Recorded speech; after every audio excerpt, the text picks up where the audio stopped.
Just 9 years ago now, we entered a brand new age, the age of the discovery and characterization of other planetary systems around solar-type stars. That's probably the most important type of information that astronomy can provide for the new science of astrobiology, trying to understand where else life could be in the universe, how it could have arisen, what its future is. And so we are now well on our way towards making a real serious contribution to understanding what is out there in terms of other planets that might be inhabitable or may even be inhabited. So what I want to talk to you about tonight is basically some of the history of that. And you probably already know a little bit about it already because it's been covered so well already in the media.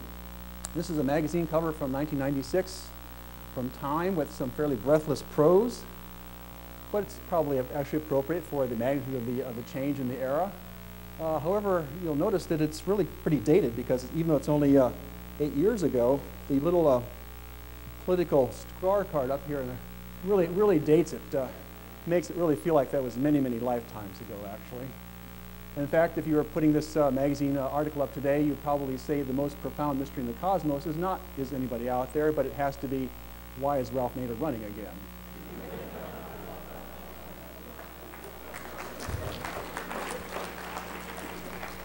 And if he's in the basement of the building tonight, I hope he heard that.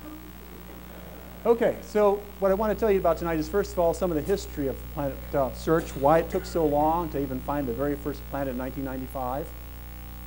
And also a little bit about the techniques that have been used so far to search for planets. I want to bring you up to date on what's been found so far. And I want to tell you a little bit about the theory of what these implications are for what's been found. And at this point, I will go a little bit into what Dick has already told you about the conventional way of making gas giant planets, as well as some of the heresy that I've been trying to spread lately. And I noticed they haven't yet put up a stake with firewood outside yet, so I'm feeling pretty good about myself tonight. I may just give you the whole story. And then towards the end of the talk, I will point into the future to show you what's going on right now in terms of looking for planets. And I'll tell you about the rather magnificent plans that NASA has for actually looking for Earth-like planets around the nearest stars. It will all occur within the next 10 to 15 years or so. Okay, so first of all, why in the world did it take so long? Why did we have to wait until 1995 to find the first planet? Why couldn't Hubble Space Telescope just go out there and take a picture and be done with it? Well, Hubble, in spite of its grandeur and magnificent pictures, was not designed to find planets. And the problem is that a planet, even though it's not that very faint, it's no fainter than a distant galaxy. The problem is that it's a very faint object next to a very bright object, namely its star. And that's highlighted in this plot here, which shows you the amount of light given off by the planets as a function of wavelength. These are visual wavelengths here that our eyes use. At those wavelengths, the spectra of the planets are very similar to that of the sun because they're just basically reflecting sunlight, so it's the same spectrum. But they're about 1 billion times fainter. So it's like trying to see a firefly next to a searchlight pointing in your direction. It's very, very hard to imagine trying to find the planet directly. Things improve a bit out at infrared wavelengths. This is the wavelengths of the emission given off by thermal emission by a warm body. So for the Earth and Jupiter and Uranus, they actually give off radiation in addition to the reflected radiation, which would be down here. They have their own emitted radiation, and that narrows the gap between the two to about a factor of 1,000,000 or so. But that still is extraordinarily tough to imagine trying to do that. We have plans in the future for doing that, but for the moment, we do not think we can build anything right now that will be able to discriminate a planet next to a very bright star. So instead, what I'm going to tell you about, first of all, are the detections that have been done by indirect methods, where you don't actually see the planet directly, but you infer the presence of the planet by what it does to its host star. And these methods basically all rely on something that is shown in this figure here, which is that what you were told in high school or junior high about the planets orbiting around the sun really isn't quite right. In reality, both the sun and the planets orbit around the center of mass of the system. So not only the planet moves around the center of mass, here's an exaggerated case where the planet is 1/4 of the mass of the star, but the star also moves around the center of mass. In the case of our solar system, the sun's wobble is primarily due to Jupiter, which is about 1,000 times 1,000th the mass of the sun, which means that the sun moves back and forth over a distance 1,000th the distance between Jupiter and the sun. And that distance actually is roughly equal to the diameter of the sun. So if you looked at the sun very precisely in space for 12 years, which is the period of Jupiter's orbit, you would see the sun go around in a circle about equal to its own diameter. And if you were at a nearby star, if you could actually look at the sun and try to see the sun wobble, that would correspond to having the sun move over a distance about equal to that subtended by a dime at 1,000 miles. That sounds impossible, but astronomers believe they can measure that. In fact, they believe they can do much better than that. That particular angle is called 1 milliarc second. That's the wobble that a Jupiter-sized planet will induce on a star at a typical distance of, say, 30 light years or so. So if you could actually follow the sun for 12 years, you'd see that. If you could actually follow the sun with 1,000 times better accuracy, on top of that 12-year wobble, you'd see a 1-year wobble that was due to the Earth. You could do 1,000 times better, and we even have plans for trying to search for that. So that's the very first the very first indirect method I want to talk about, the so-called astrometric method, where you're measuring positions on the sky. And that method was actually pioneered by this fellow here, Peter Van de Kamp. He was a professor at Swarthmore College. In 1938, he became the director of the Sproul Observatory, and he began a long-term program to search for low-mass companions to nearby stars. He's looking for very low-mass companions, anything he could find. One of the first stars he added to the program was a star called Barnard's Star. Barnard's Star had been discovered in 1916 by Edward Emerson Barnard, who was a professional photographer who was also an amateur astronomer. He became so proficient at finding comets, he eventually became a professional astronomer. And he found many things in life, and one of the things he found was a star called Barnard's Star, named after him, which is moving across the sky at an incredibly high rate of speed, at least from the point of view of astronomers' perspective, which is 10 arc seconds per year, which is, again, a very tiny angle. But that fact that the star is moving very quickly implies it's very close by, because after all, when something's moving fast, it means it should be close by. Think of an airplane. An airplane is moving at several hundred miles an hour. If it's very distant, hardly seems to be moving, but close by, you realize it's really moving along at a fair clip. And so when Barnard's star's distance was actually determined shortly thereafter, it turned out to be the second closest star to our sun. The only stars that are closer to our sun than Barnard's Star, which is about 6 light years away, the only closest star system is the Alpha Centauri triple system, which is about 4 light years away. So right away, Van de Kamp wanted to study Barnard's Star because the closer the star is, the better candidate it is. If you're trying to find a very tiny wobble, if that star is 10 times farther away, the wobble is 10 times smaller, 10 times harder to find. So you look for the very closest stars and hope to see a wobble. So he began this program in 1938 and went on and collected data for basically 25 years before he thought he had enough to begin to try to publish something. Now that's amazing. There are not too many scientists these days who will work for 25 years before publishing something. And here's what he came up with. Published this in 1963. He had collected by then 2,400 photographic plates taken on glass plates of the position of Barnard's Star. We were trying to measure the position of the star with respect to some background, hopefully stationary star, a star that is so far away that they're not moving. You're measuring the position in 2 different coordinates here, what astronomers call right ascension and declination. It's basically just think of that as x and y on the sky. And so what you're seeing here are the dots are the data points. The open circles here are the same data points repeated again, because he's presuming that he's seeing a wobble induced by a planet on a periodic orbit, so it should repeat itself over and over again. 25 years of data. He thinks he's fit this wobble with a curve here, which is a 24-year period curve, which tells you how much Barnard's Star would wobble if it was being perturbed by a planet with a mass just 60% more than Jupiter. 1.6 Jupiter masses. Sounds pretty good. With a 24-year period, which sounds a little bit odd, but that's just because it's orbiting around Barnard's Star, which is a low-mass star itself. It's an M-dwarf star with a mass about 1/7 the mass of our sun, but it's actually out at a distance of about 4.4 times the Earth-Sun distance compared to Jupiter's at 5. So it's actually 4.4 versus 5. It's pretty close to the same distance. That sounds what we would expect. The only odd thing about it, though, is that it's not a nice, simple sine wave. It has a little bit of shape to it. It looks a little bit like a wave cusp, and that implies that the orbit is actually somewhat circular or elongated. So people were not expecting an eccentric orbit because we know what Jupiter's orbits are like. It's very, very circular. We were expecting all planets should have circular orbits. But people accepted this. This was accepted in 1963 as what became basically the textbook example of a planetary system.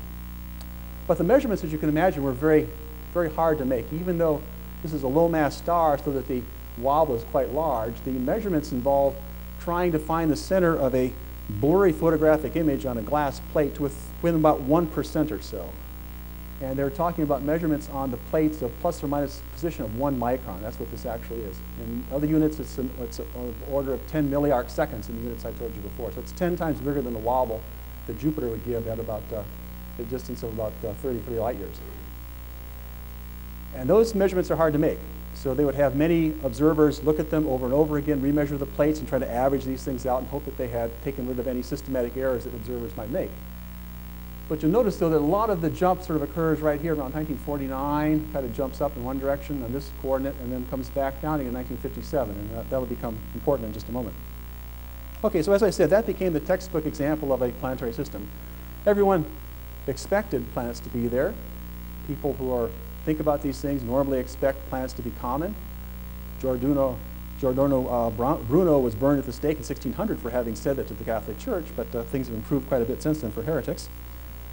And so it was accepted. Then 10 years later, along came this fellow here, George Gatewood. He started doing a thesis topic at the University of Pittsburgh, and he wanted to do a study of different astrometric telescopes. But his thesis advisor told him repeatedly, no, what I want you to do is to study Barnard's star, because his thesis advisor did not think that that claim by Van de Kamp was correct. So after being told 3 times in a row what he was supposed to do, George decided he better do it. So he took a number of plates that had been already taken by other astronomers, I think primarily, from the Van Vleck Observatory in Connecticut, as well as the Allegheny Observatory in Pittsburgh, where he was associated with. And he had them measured on a newfangled plate measuring machine, which had just been developed by the U.S. Naval Observatory here in Washington. So it took out some of the human element. They were being measured by a machine, which has its own systematic errors, but at least they're very reproducible. And then they used, he and his colleague, who was his true thesis advisor, Heinrich Eichhorn. Eichhorn is one of the experts in the mathematical end of analyzing astrometric data. The two of them analyzed the data, completely fresh, completely different data set, new measuring machine, new data analysis, and what they came up with was this. This is now just one coordinate on the sky, and this is sort of showing you the phase of the orbit as the planetary wobble has its effect on the star, and these 2 points here are reproduced here again just to sort of draw your eye along as what you would expect if it really was a periodic orbit. Now the size of the data points are telling you which, give you some indication of how much belief you should put in them. So these big guys you should put a lot of belief in. These smaller guys a little bit less. These a little bit less over here. And this one here you shouldn't believe at all because that's a speck of dust that got onto the slide. So that gives you a feeling for how you have to be very careful in astronomy. So as you can see, basically they said it's not there. They were very kindly about it. They simply said we found no evidence in support of the planet around Barnard's star. Things got even worse for a Barnard star planet that same year, 1973. One of Van de Kamp's colleagues at Swarthmore College, John Hershey, published a paper in the Astronomical Journal with a study of another low-mass star, an M-dwarf again, called Gliese 793. And John Hershey found that Gliese 793 and Barnard stars, positions on the sky sort of went along, and then in 1949 they all both sort of jumped in the same direction. In 1957 they kind of jumped back down again the other direction. Now that can mean one of two things. First thing is maybe they both got exactly the same mass planet orbiting exactly the same way in exactly the same phase, so they both jump back and forth the same way. Or else, more likely, I think we'll all agree, there's something wrong with the telescope. That was indeed the case. In 1949, the 24-inch refractor and scroll had a new lens assembly put in. It's a big lens. It had a new cast iron assembly to hold it in place. They also started using a different photographic emulsion. And when you're trying to measure positions to 1% on a blurry, fuzzy emulsion, you can imagine the emulsion you use makes a difference, how it's processed and created. In 1957, when things jumped back the other way, turns out they had made a lens adjustment to the telescope. Now, they thought they had taken care of these things and corrected for them, but proof was there in the data. No, the Barnard star planet was spurious, and the Gliese 793 planet basically, non-detection proved that. But Peter Van de Kamp never gave up believing. He just simply said, well, okay, this data is no good. Let's just keep taking data. Barnard still is one of the closest stars. It's still one of the best targets. Let's just keep taking data. He went on to the end of his life. He died in 1995, actually, just shortly before the first planets were found. He still believed, I think, that Barnard star would have a planet. Unfortunately, nothing's been found yet around Barnard's star. Perhaps someday we'll find a planet there. But Hubble Space Telescope actually has been following Barnard's star for many years, using a team using the fine guidance sensors, which are this little interferometer on the telescope. And they've been following that, hoping to see a wobble, hoping to see something. And whenever they see Barnard's star jump, it turns out that there's something wrong with Hubble Space Telescope. So it's become very valuable, but as primarily a diagnostic device for telescope failures. So that's where we were in 1973, and you can imagine this is sort of like Percival Lowell's canals on the moon. The field sort of fell into a deep sleep thereafter. This was not the sort of thing that you talked about in flight company. Turns out, however, there is another way of finding planets, again indirectly, again based on having the wobble of the star induced by a planetary companion. And this, though, is not trying to find the positional wobble on the sky, but watching the star move back and forth in space and have its velocity change, and measuring the Doppler shift, the change in frequency of the light as the light is coming towards you. So if you're sitting over here on a telescope to the right-hand side somewhere, here's our star going around, and suppose when the star is moving transverse to our line of sight, it emits some line at some frequency from its atmosphere and comes to us, we measure it. Then a quarter of an orbital period later, the star is moving away from us, and so its light is being redshifted. You can sort of imagine the wavelengths being pulled apart to a longer wavelength. And so that same line you're looking at suddenly shifted to red wavelengths. And then another half an orbit later, the star is coming towards us. It's compressed, as it were, shifted to blue light. And so that wavelength now seems to have shifted to a bluer light. And the amount of wobble that's actually occurs due to Jupiter on the sun is about a change in velocity of about 30 miles per hour. That sounds pretty good. We all know cops with radar guns can find you going that fast. But the problem is, in this situation, if you want to figure out how much of a wavelength shift you're going to get, you have to divide that 30 miles per hour by the speed of light. And that means you have a very, very small wavelength shift. The wavelength shift is, in fact, about 4 parts in 10 to the minus 8th. So if you're looking at light at 5,000 angstroms, sort of good visible light, you're talking about a shift in wavelength of a 10,000th of an angstrom.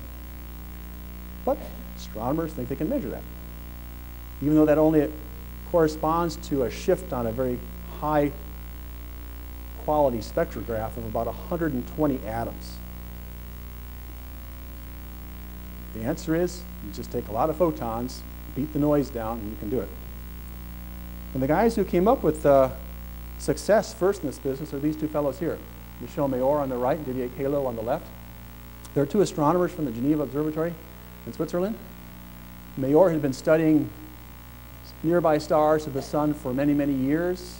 He had found a lot of binary stars, and he published a classic paper in 1991, which is still the classic paper for binary stars.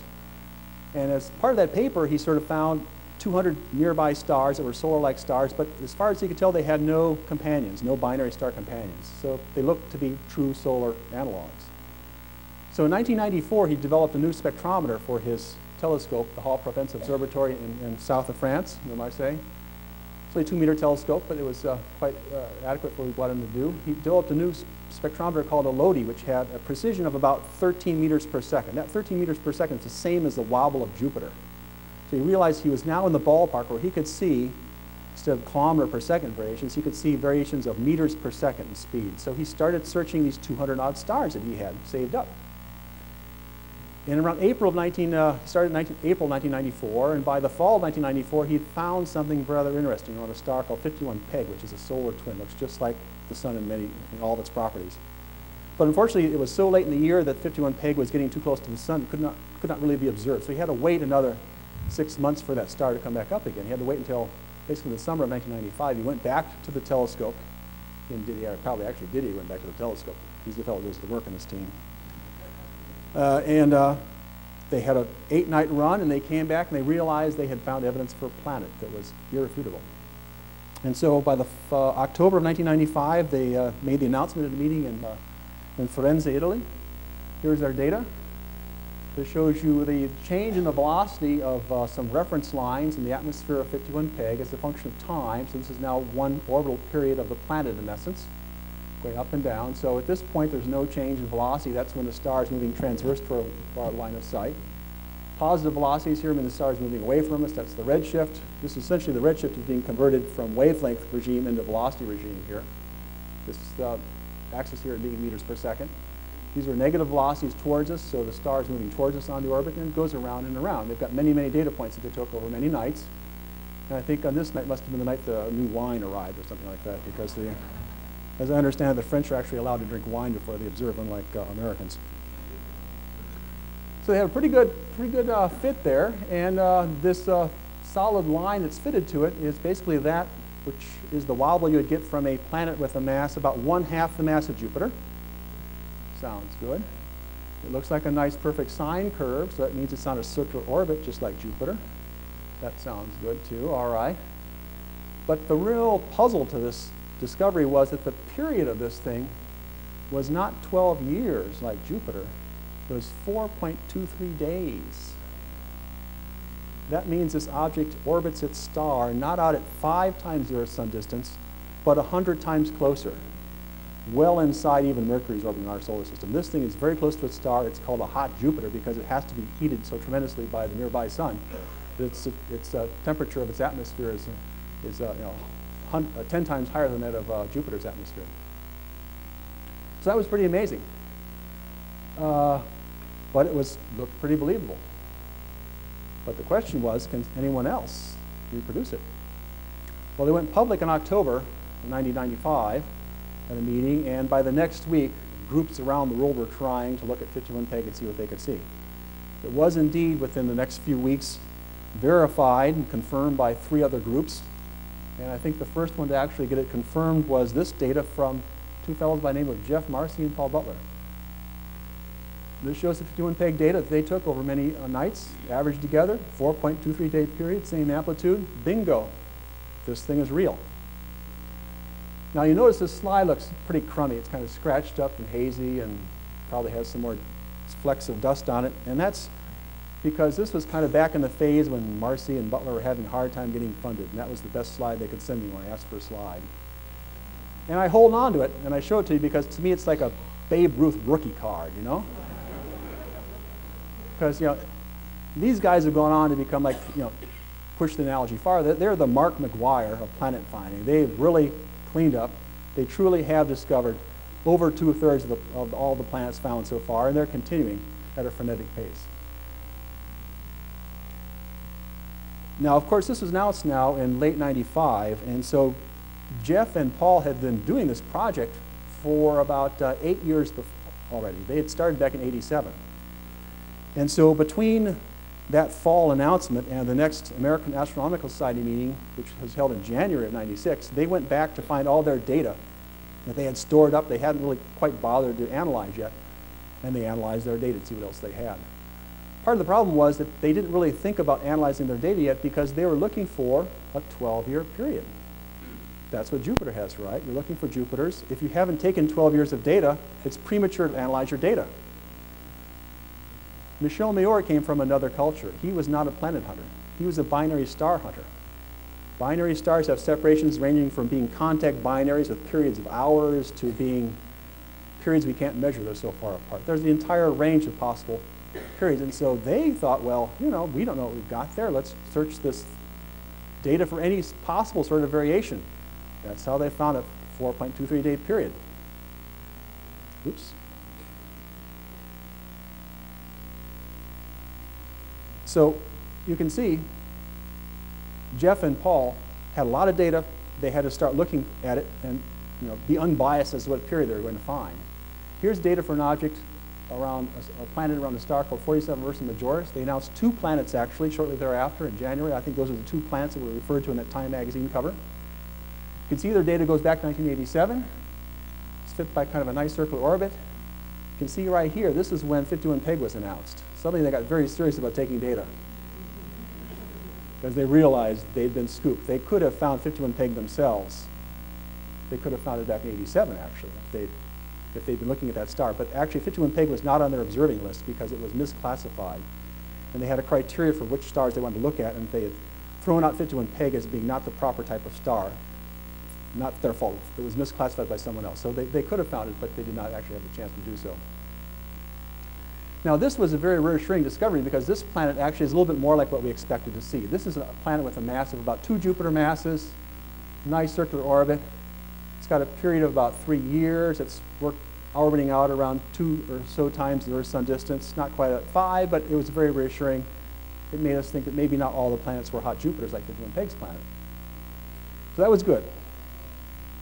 They've been able to follow the system longer, and they realized there's another wobble in the system. They actually found a second planet there with a period of about 7 years, and that's actually very important because it was another important argument that what's really being found here are planets, not binary star systems. Because in binary stars, you never see one star being orbited by 2 other stars. If you have a triple system of binary stars, you always see 2 stars orbiting around each other and a 3rd star over here, or 2 binaries here going around each other. You don't see 1 star with 2 moving around in a planetary-like configuration. So that was a real assurance that what was really being found here were planets, not some weird low-mass stars. Okay. Now, there are other ways of trying to find planets indirectly, and the most successful one recently is so-called transit method. This is showing you some data on a star called HD 29458, which was the first planet to be detected by transit. It was not actually discovered that way. It was actually a star which was known to have a hot Jupiter. And since the hot Jupiter planets are so close, and if they're all randomly oriented, about 1 out of 10 of the hot Jupiters should have an orbit arranged so that the planet actually passes in front of the star as you're looking at it. And because a Jupiter-sized planet is about 1/10 the radius of a solar-type star, that means its surface area is about 100 times smaller. So it means the brightness of the star should decrease by 1%. That's about what happened here. This is about a 1% drop in brightness of the star. This was actually measured with a 4-inch telescope in a parking lot in Boulder, Colorado. It wasn't that hard to do if you know where to look. Later, Hubble Space Telescope went back and did it with excruciatingly perfect precision in photometry. You can actually trace out the light curve very, very nicely. It comes out there's a lot of information buried in the light curve. As the planet moves on and off the limb of the star, you can learn a lot more about the system than what you could get from this crude data. And another really nice thing about this is that one of my colleagues, Sarah Seeger, made a prediction that this system should actually be one where you would have some chance of seeing some evidence for what the composition is of the atmosphere of that planet. She actually made a prediction that you should be able to see basically absorption of sodium lines during the transit, and that was demonstrated a few years later by the same fellow, David Charbonneau, using Hubble Space Telescope. They found evidence for a prediction that Sarah had made, which is basically the very first detection of a compositional signal from an extrasolar planet. There have been others since then, but that was the first one. So this method of trying to find planets indirectly by transiting has continued to be more successful. There are now 3 planets which have actually been found by transiting. This was a follow-up, but since then there have been 3 planets discovered, which all came as a result of actually research work being done with the Warsaw telescope down at Carnegie's Las Campanas Observatory. There's a Polish telescope down there which operates every clear night, and they're looking for microlensing events where a object passes in front of a background star, and the background star's light appears to brighten temporarily while the light is being gravitationally bent by the foreground star. And in doing those observations, because they're just staring at a whole bunch of stars for long periods of time, they inevitably see cases where stars are blinking on and off. And they had 65 cases of those blinking stars, and then they've all been followed up, and it turns out at least 3 of them appear to have planets around them. So we're now starting to find planets by seeing stars blink, so-called transit method. And just about a week and a half ago or so, we had our first detection, which looks to be good, of a star which has a planet actually detected by the microlensing technique. So here in the upper left-hand corner is actually the data. This is one star sitting in this field, again taken with the Warsaw telescope at Las Campanas, which is brightened for a very short period of time, like for a month or so, and comes back down again. And this is an artist's conception of the low-mass star, an M dwarf with a planet around it, and somewhere in the background is the star that's actually you're seeing here. The star in the background, you're seeing its light go up and down. We don't actually see the system directly. We only infer its presence by what it does to the light from the background star. So that's the very first microlensing detection. I presume we'll be seeing more of those, but it means that the field is becoming more robust in the sense that we've got several different ways now to find extrasolar planets. Okay, so now to sort of summarize where we are let me first show you where we were. Here's where we were in 1995. This is sort of a discovery space plot showing you the masses of possible planets, units of Jupiter mass. So here's Jupiter mass right here at 1. It's a log scale, so this is 10 Jupiter masses, 100 and so on. And it's the other coordinate here is the separation, how far away the planet is from its star, units of the Earth-Sun distance. So there's Earth's distance right here, 1 AU. Jupiter's out at about 5 in those units, Saturn around 9 or so, 9, 10. And in 1995, this plot was fairly empty. The only possible thing that was there was this little object called HD 114762, which of course is such a mouthful of a name that people who work on it, we just call it George for short. It's found in 1987 actually by David Latham and Michel Mayor. You've heard that name before. But it really didn't quite get as much publicity as it should have because it was thought not really to be an object with a mass of 10 Jupiter masses. Notice there's an arrow pointing up from this. This shows that what's happening here is really you're measuring a lower bound on what the mass is. Because you're looking at a Doppler shift, if the object which is making the star go back and forth is actually much more massive, you can incline the system at an angle and only have a small component of the entire velocity shift along your line of sight. You could have the star really be moving back and forth this way with a very huge velocity shift and only a small amount of that along your line of sight. So you don't really know exactly what the mass of the star is, sorry, of the planet is. It could be as low as 10 Jupiter masses, or it could be way up here. In fact, they had some other information about the fact that the star is rotating very slowly, or appeared to be rotating slowly, which made them think that they were looking down the rotation axis of the star, so that the star's lines were not being rotationally broadened. So they thought they had a weird star looking at pole on, and in reality its companion was up somewhere around here above the hydrogen burning limit where we call these objects stars. And so it did not get the press that it perhaps deserved. So that's where we were in 1995. Things changed, and here's where we are right now. That space is pretty much filled in. Same units again. These are again, sign I is put in here. That's in place of the arrow. So think of all of these as being lower bounds. But if these orbits are more or less randomly distributed, the typical true mass should only be about 30% higher, which is only a small factor on the scale. So the true masses should be pretty close to where the dots are, a little bit higher perhaps. What we seem to have found is that a category of two sorts of objects, low mass companions, gas giants, which have masses more or less like Jupiter, although up to a factor of 10 times higher, as well as a few objects that we like to call brown dwarfs because they have enough mass to be above about 13 Jupiter masses. And that means they can burn deuterium. So people like to call those brown dwarf stars as opposed to planets. It's an arbitrary choice, but it has some sense to it because of the physics involved. Now you notice here are the short period orbits. Right in here is 51 Peg, one of these guys. And there are a number of hot Jupiters. But then there are a number of objects going out to more normal orbits. And this dashed line here shows you basically where you can find things due to the radial velocity method. You can find things above that line if you have a certain precision. And so you're biased towards finding things with short periods primarily. It's harder to find objects with longer periods. And this is basically right now the best that they can do. This is work by Jeff Marcy and Paul Butler. This is working at about a level of measuring velocities to about 2 meters per second. And if you insist on a signal to noise of about, say, 5, that means you can see anything above this line, but you can't see anything below this line. So for all we know, there are lots of objects down here, but we just can't see them yet.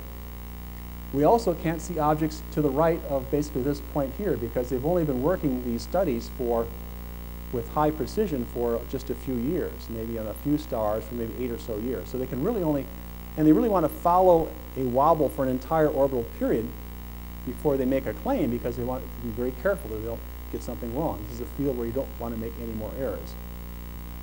And so we have, in essence, a veil right here, which is still covering all these objects to the right-hand side that is slowly being pulled back each year as we get one more year of data.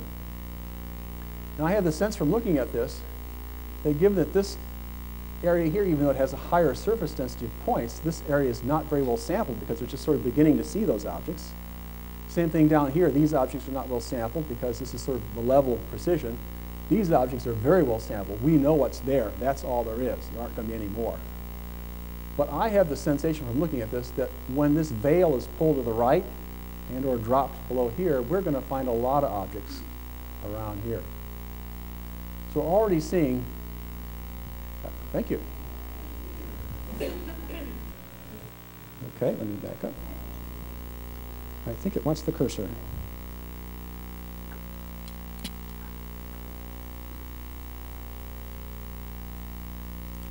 There's your cursor. Okay.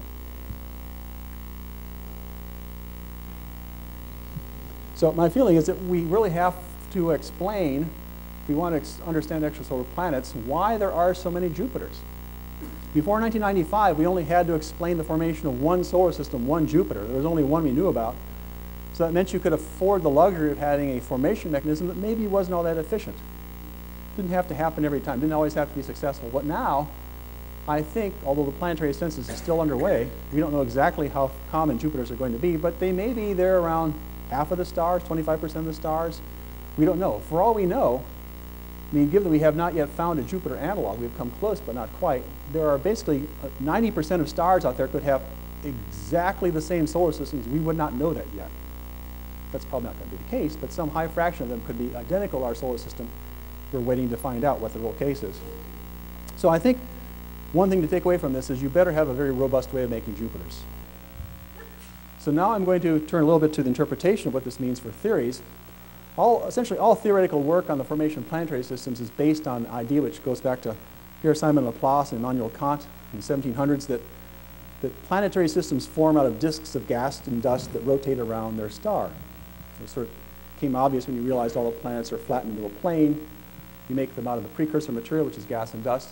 Ergo, you have to have a disk. Well, this old theoretical idea has been proven spectacularly by many astronomical techniques. This one's perhaps the most visually stimulating. These are some pictures from the Hubble Space Telescope using the NICMOS camera, an infrared camera, showing you a number of young stars in the Taurus region, which have a young star which you can't even see often because they're so embedded by this edge-on disk. There's an edge-on disk of gas and dust which is blocking the light from the star. You can sort of see the disk flaring off. And the regions above the disk are illuminated by light and protostellar wind flowing off of the star in this direction here. But the basic concept that you have a sort of a star sitting there in splendid isolation for as long as you want to form planets with nothing else happening, that's the mindset that all theorists have been working on for the last 30 years. But one problem is that we've since learned that these disks, even in regions like Taurus, don't last that long. They maybe only last a few million years, maybe 3 million years on average. Occasionally they might last for 10 million years, but that's sort of rare. And the most recent work that people have come up with, as Dick alluded to earlier on, is sort of inconsistent with that time scale for the disk disappearing. This is actually a painting of what we think the solar nebula sort of looked like, painted by William Hartmann, a theorist, with a protosun at the center and gas and dust and rocks. And the basic idea for making giant planets by the conventional way that essentially I would say 99.9% of scientists who worry about this believe in, this is truly the accepted wisdom, is that you build them by starting off the same way you make the Earth. You bang together solids, larger and larger, starting from sub-micron-sized dust grains all the way up to Earth mass-sized planetary embryos. And that process works. We know it works for the Earth, right? I don't think there's any other way we can imagine having made the Earth. But the question is, did it also work farther out in the solar system where you were trying to make the gas giant planets? The most recent work that's been published on this, it was really a serious improvement over previous studies, is a paper by Satoshi Inaba and George Wetherill, both my colleagues from PTM, who did a study of core accretion and included some new physical effects that had not been put in before. And they found that they could grow a core in a fairly massive disk out at Jupiter-like distance of 21 Earth masses, that you sort of need the solid core to pull the gas on. They could do this in 4 million years. That was the best they could do. They were trying to make it as fast as possible. 4 million years. Well, some disks last for 4 million years, but that's sort of on the long side. You also have the problem that core is 21 Earth masses, which you sort of need a big core in order to start pulling gas in from the nebula and have the thing grow up to 318 Earth masses total. But some other work by scientists in the last 5 or so years has found that, depending on things we don't know about the equation of state of Jupiter, hydrogen at high temperatures and pressures, that Jupiter's core it's probably not that large. It's actually now thought to be somewhere in the range of 0 to 6 Earth masses. If Jupiter's core is 0 Earth masses, I think it's hard to imagine core accretion working. Even if it's 6 Earth masses, that might not be enough to get it to go. So there's the second problem with core accretion. There's time scales, the size of the core. There's a third problem, which is that when you're trying to grow that core, it can be subject to migration in the nebula. The hot Jupiters that we see are due to one sort of nut migration. They presumably formed farther out and then migrated inwards through interactions with the gas. You have even more deadly type of migration that a Earth mass body is subject to that can move that body inwards onto the star in about 1 million years. So you're trying to grow the core in 4 million years, but that core is moving in on a time scale of 1 million years. You can see that's a problem. So given that core accretion has some obvious problems, but even though it doesn't dissuade the 99.9% of the rest of the world, looking at me here, this 0.1%, thought maybe there's some other ways of making Jupiters.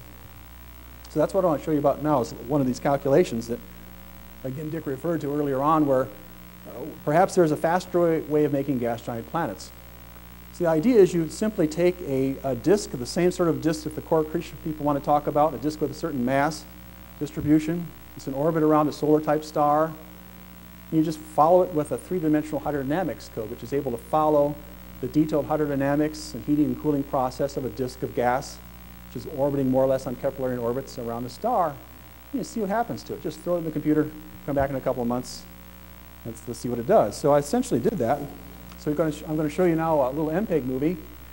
There's the one solar mass protostar sitting here. The inner region is sort of cut out just because the calculation runs fast, so you don't try to calculate everything on the entire disk. It runs out to a distance of 20 times the Earth's sun distance, or out to basically Uranus orbit. So you're sort of seeing here this region here of where Jupiter and Saturn should form, and you're looking to see if any clumps form. And the color scale goes from black, it's very low density, up through the rainbow here, getting to very high density. And you get my cursor back and activate it.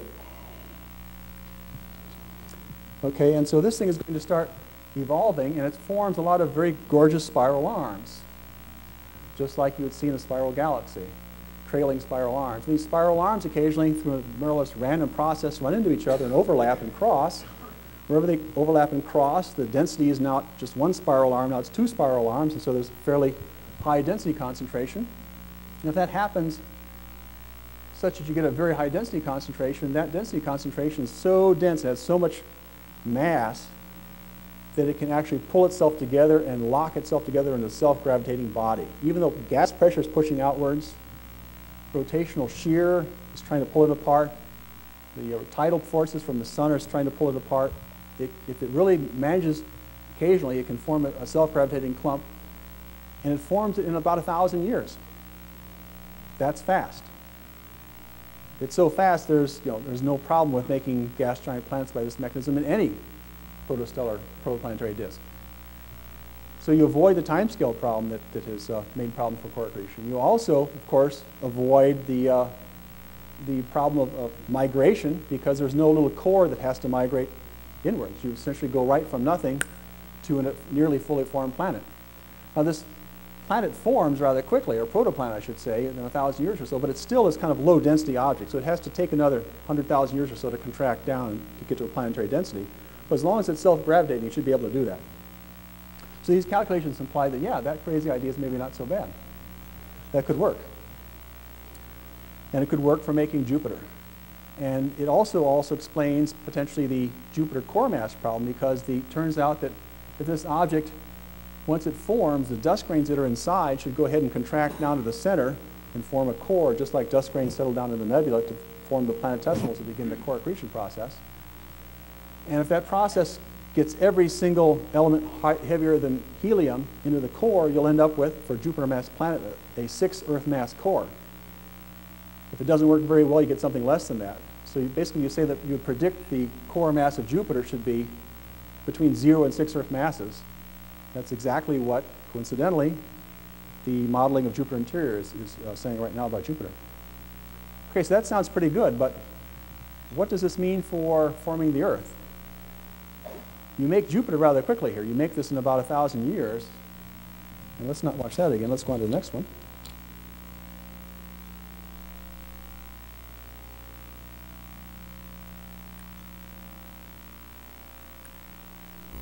Okay, there we go. And the answer to what happens about trying to make Earth has been already studied by my newest colleague at DTM, John Chambers. He really arrived.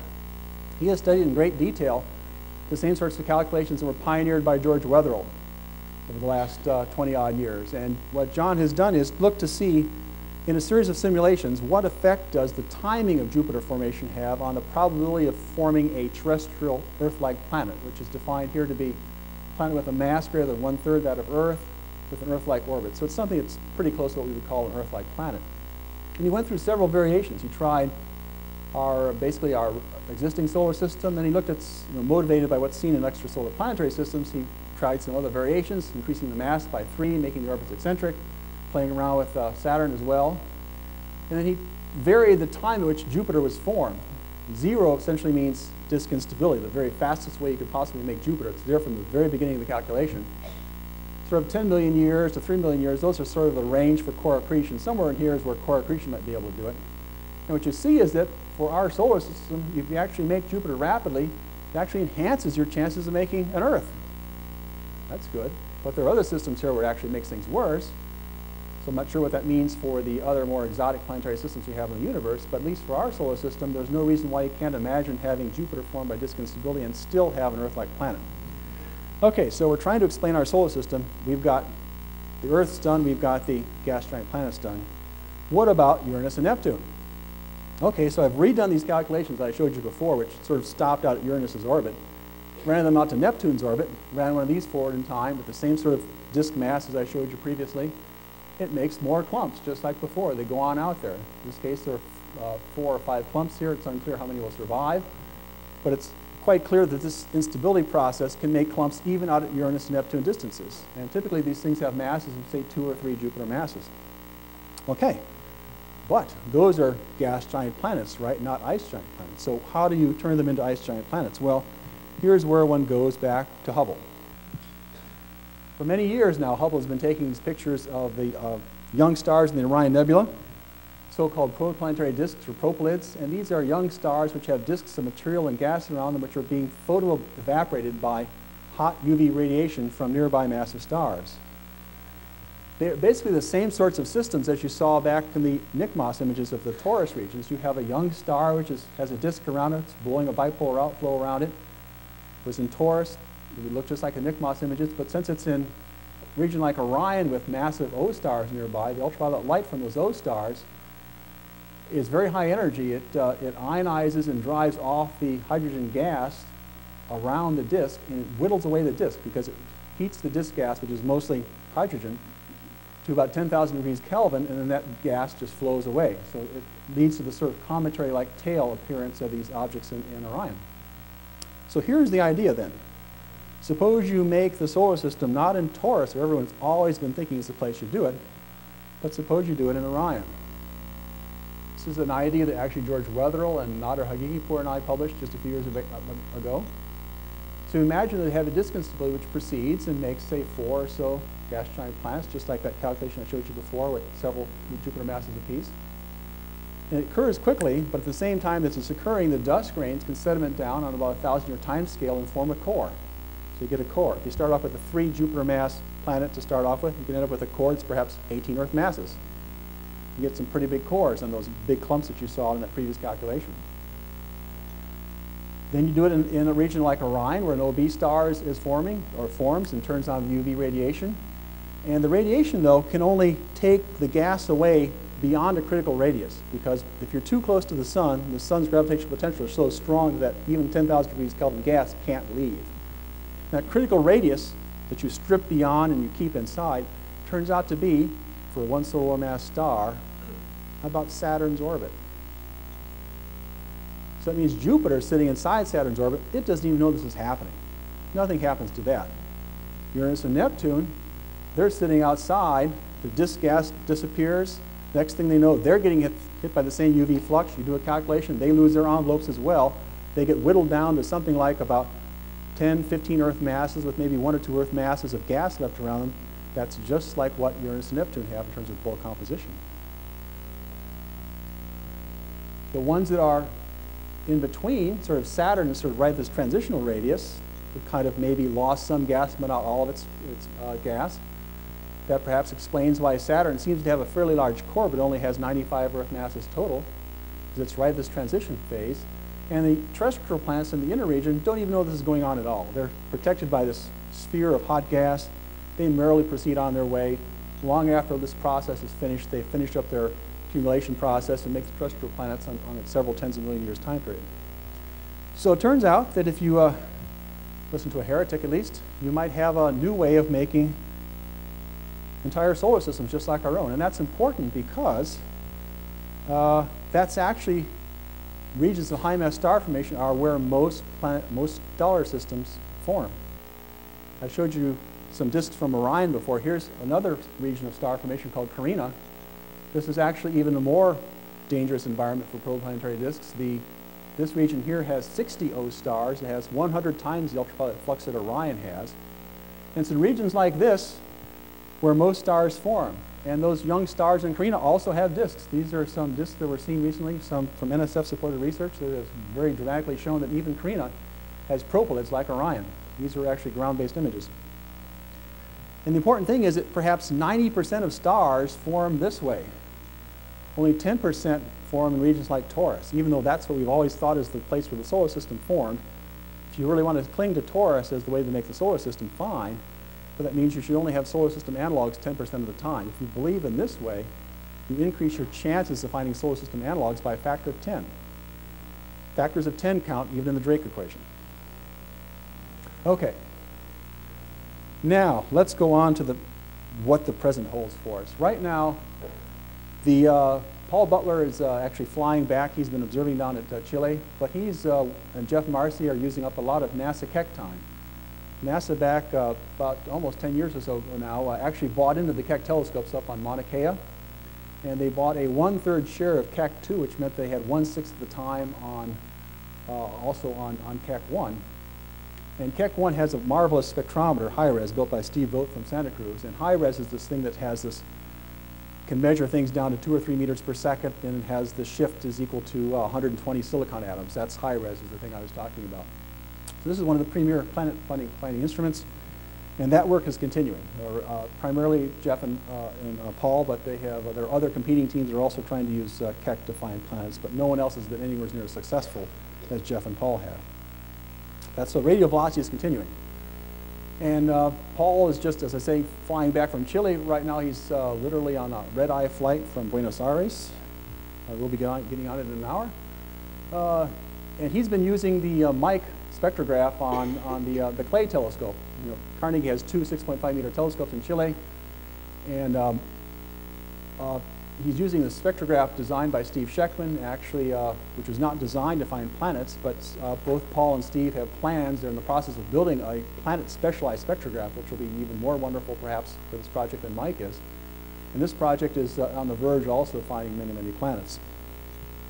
In addition, there is another project by Sarah Seeger and her and Casper von Braun from DTM. They are using the SWOPE telescope to look for planets by transits. So the idea is here you look at a cluster of stars, you just stare at it as long as you can, you wait to see the stars blink. They're going to be looking for relatively short period hot Jupiters, fairly large planets, and try to find some more of them. And by chance, with this arrangement of telescopes, the SWOPE telescope was actually occulting the Polish telescope, which is right behind it. You can't quite see it, but it's transiting in front of, as it were, the Warsaw telescope. But the Warsaw telescope, is the one I told you about before, has found many, has led to the discovery of 3 planets by transits, as well as the first microlensing event. And farther down the ridge, you can actually see the DuPont telescope. Now, if you really want to look for planets by transit, by trying to see the planet pass in front of the star and blink out the starlight, the real ultimate mission to do that is a mission called Kepler, which is NASA is funding it. It's well on its way to being ready to launch in about 3 years now. And this will be a telescope without any shutter. It's just going to go up in space. It's a 95-centimeter diameter Schmidt telescope. It will stare at a star field in Cygnus, the Swan, for 4 years. Basically never shut its eye. Hopefully never shut its eye. And it's going to just wait to see when the 100,000 stars it's watching, which ones blink. And if it watches for 4 years, and you're going to try to find blinks induced by Earth-sized planets. Now, Earths are 10 times smaller than Jupiter's, 100 times smaller than the Sun. So the surface area is 10,000 times smaller. So you want to measure the brightness of that star to maybe a part in 10 to the 5 or so in order to have some signal noise there. So you can't do that below the Earth's atmosphere. You've got to go to space. You've got to have some really nice charged coupled device detectors to do that. Kepler has that. It will stare, as I say, for 4 years. You want to do for at least 4 years because if you see one blink of the star, that doesn't prove much of anything. You don't really know what's caused it. If you see a second one, say 1 year later, on a solar type star, that means you know that something is perhaps doing it out on an Earth-like orbit, but you've only got 2 blinks. You've got a period now, so you wait 1 year later and see if it blinks again at exactly the same time. You see that third blink, you start saying, I think I've got something, but if you really want to be careful, you wait for that 4th blink. And if you see that 4th blink, you say, all right, we go on network news tonight. So that's the idea. Starts in 2007, 4 years later, 2011, film at 11 that night. Okay. It's only $400 million. Good deal, good deal. Now, all this stuff has gotten so interesting that even though I'm a lifelong theorist, I started using telescopes last year. I have to confess it here to you. And so I've actually got a program running on the DuPont telescope, Las Campanas again. This is only a 2.5 meter telescope. It's pretty small in comparison when you think to the Magellan, but this actually shows you the size of the mirror. This is a counterweight that's used to replace to stand in for the mirror while they're putting together the mount. Actually, if I was not giving this talk tonight, I would be on the DuPont tonight right now in Chile. I had an observing run that started on Saturday, came back on a red-eye flight yesterday morning to be here with you. My colleague, George Gatewood, is observing on the DuPont for me. You've heard that name before, right? In addition, Alicia Weinberger from DTM is working with me on it. Ian Thompson from the observatories is going to build a camera. We believe the NSF is going to fund the camera for us. And Steve Majewski and Ricky Patterson from the University of Virginia are involved as well. So we've got a big team, which is necessary because they have a PI who doesn't know what he's doing. But we think it's going to work. Okay. If you really want to push this astrometric technique, which is what you're trying to do on the DuPont, to the next step, clearly the next step is going to be a plan by NASA to link not only the 2 Kecs together as an interferometer, but also to install a number of so-called outrigger telescopes up on Mauna Kea. These are 1.8 meter telescopes. They've got 4 of them built right now. They think they might eventually make 5 or 6 altogether. But there's a problem with installing them on the mountain because the native Hawaiians are resisting any more telescopes being built up there. But if this could be built, they would have a very, very powerful planet-hunting instrument with being able to find a wobble because they have essentially a telescope with a baseline or a diameter of over 100 meters. They can actually find a much smaller wobble than we will find with the DuPont. They can actually measure down to 10 microarc seconds. That's about 1,000 times better than Van de Kamp thought he was doing. And it's only 10 times worse than what you need to find an Earth. So they'll be able to find Uranus and Neptune mass planets, sort of 10 Earth mass planets around the few nearest stars if this works. But the ultimate, again, astrometric mission is this one that NASA wants to fly around early 2010 called the Space Interferometry Mission. This is now a telescope in space, so again, you get above the Earth's atmosphere to take that out of the error budget. This is a 10-meter long interferometer with some actually rather tiny mirrors in it. These are only about 39 centimeter diameter siderostats. They're flats. They're not actually curved mirrors. They're just flats that point only at one star at a time from both sides of the spacecraft. Then you combine the images in an interferometer and use that to measure positional changes very, very precisely. And it's thought that if this works, and NASA's actually in the process of spending about $2.5 billion in making sure it works, but if it works, it will be able to measure the wobbles down to about 1 microarc second, which is enough to find Earths around the nearest stars, just sort of barely. That's going to be very exciting. Again, 2010, should start getting data a few years after that. But those are still all indirect methods. These are finding the wobble. We still haven't found the planet itself. Let's find the planet. NASA wants to do that as well. And partially as a part of George Bush's new initiative for the Moon and Mars, he included that a sentence saying we shall find habitable planets around nearby stars. JPL has taken that message and run with it. They are now planning to build not 1 but 2 terrestrial planet finder telescopes. The first one, called TPFC, will be a coronagraph. It's an optical telescope with a mirror which has a size of about 4 by 6 meters. that size is chosen so they can actually fit inside a real rocket, which has a limit of about 6-meter diameter. So that's about as big as you can, or sorry, 4 meters diameter. It's as big as you can make it. 4 by 6 meter diameter. Sun shield in the back, a little bit of a baffle, off-axis secondary mirror, and it will essentially have some optics built into it such that you are making a chronograph where the idea is that you're trying to find the planet next to this bright star. So you basically put your finger over the star, so you block the starlight, and hope to see the planet nearby.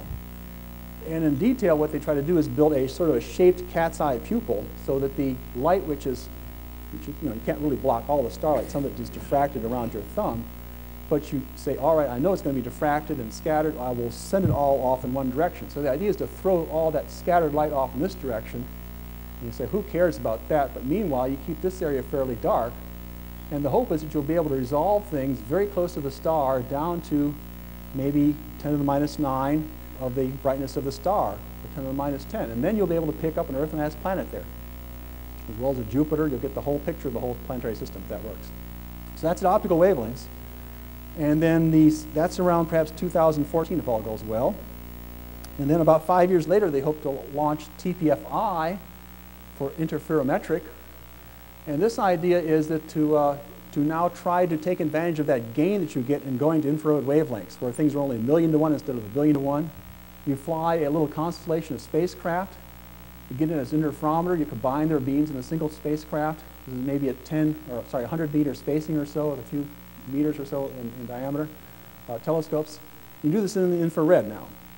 And this is actually something that the Europeans very much want to do as well. So this will probably be a joint NASA-ESA mission called TPFC/Darwin if they can't come up with something more attractive than that between now and then. So that mission, actually both versions of TPF will not only be able to detect Earths, but they'll begin to characterize them. They'll start telling us what the spectra of that planet looks like. It's not going to be a great spectrum because you only get a few photons from the planet, but the hope is to have a spectrum that's sort of on the level of crudity like this spectrum of Earth, which is actually taken by the Mars Global Surveyor, now in orbit around Mars. On its way to Mars a few years back, it took a look back at Earth over its shoulder and took a spectrum of it with the thermal emission spectrometer and found this nice clear spectrum of Earth. This is now infrared wavelengths. This is 10 microns here, longer wavelengths to the left. And if you could see this around a nearby Earth, it would tell you several very important things. First of all, if you see CO2, that's sort of a signpost of a terrestrial planet. Mars-like, Venus-like, Earth-like planet. That tells you you're in the right ballpark. You're not looking at some gas giant from the outer solar system. If you see water, of course, water is in part because we don't know of any other way to have life. It's believed to be a prerequisite for life. And if you might even see in the infrared ozone.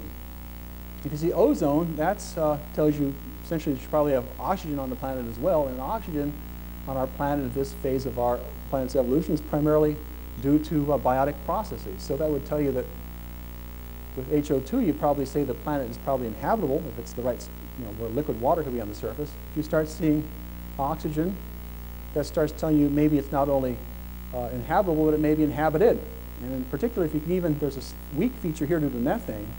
If that could be seen, and if you have a combination of methane and oxygen at the same time, that pretty much tells you that you must have some sort of biotic process producing that, because it's very hard for methane and oxygen produced abiotically to coexist. The methane will get oxidized in a short period of time. So if you see that, on our Earth, methane is primarily produced by methanogenic bacteria as well as bovine flatulence. So I think if we see this, there could be some real potential here for getting the American dairy industry involved. But if we do find this is really going to be sort of the goal of all of extrasolar planet hunting, is to find another Earth that's perhaps not only inhabitable but is inhabited as well. And if we get to that step, I think we're going to have immense pressure to go to the next place, which is, can we get a picture of it? That was sort of 1 pixel. What can we do next? We really would, of course, love to have a picture like this.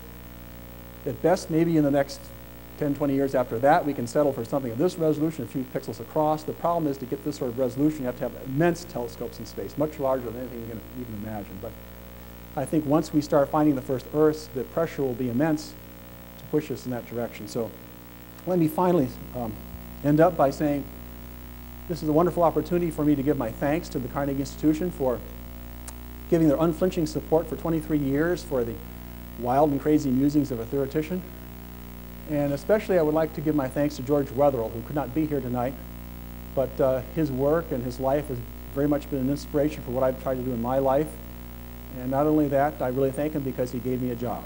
So thank you very much.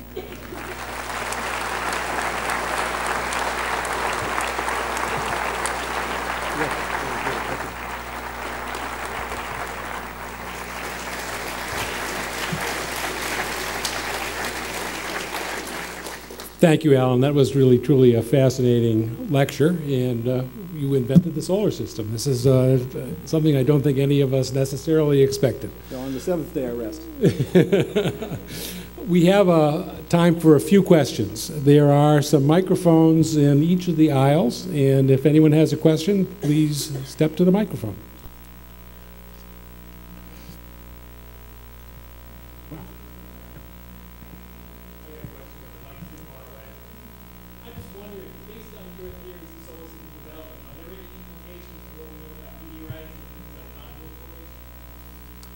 Yes, there are, as a matter of fact, because it turns out that if you have a gas giant planet forming, even if these sort of disk instabilities I showed you before, you have a lot of structure in the nebula out at sort of 5 AU or so.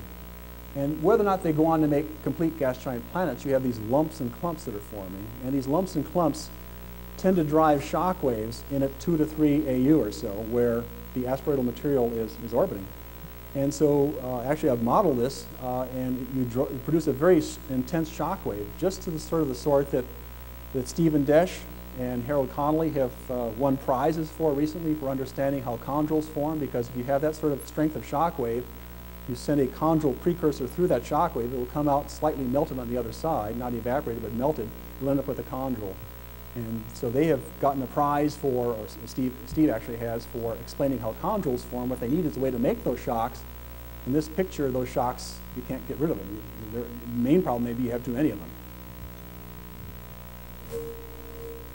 Any other questions? If not, please, Sandy. Sure.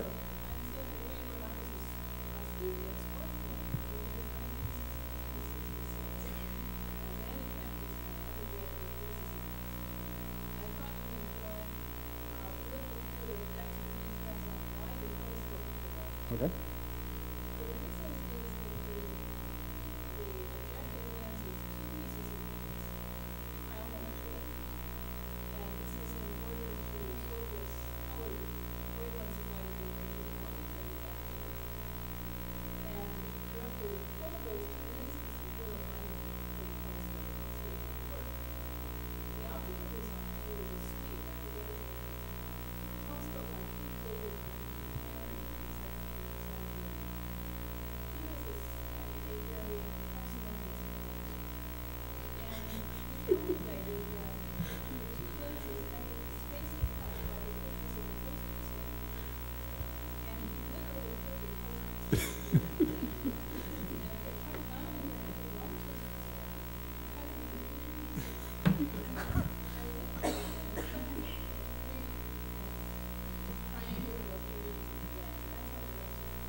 Thank you. Thank you. That's wonderful.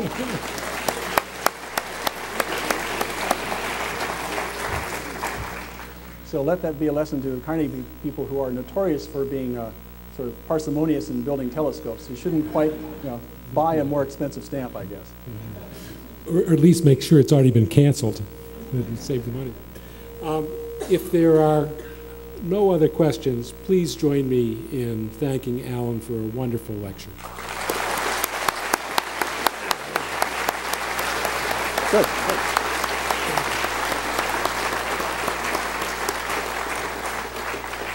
And I hope you will all now join us in the adjacent room for a reception. So thank you very much.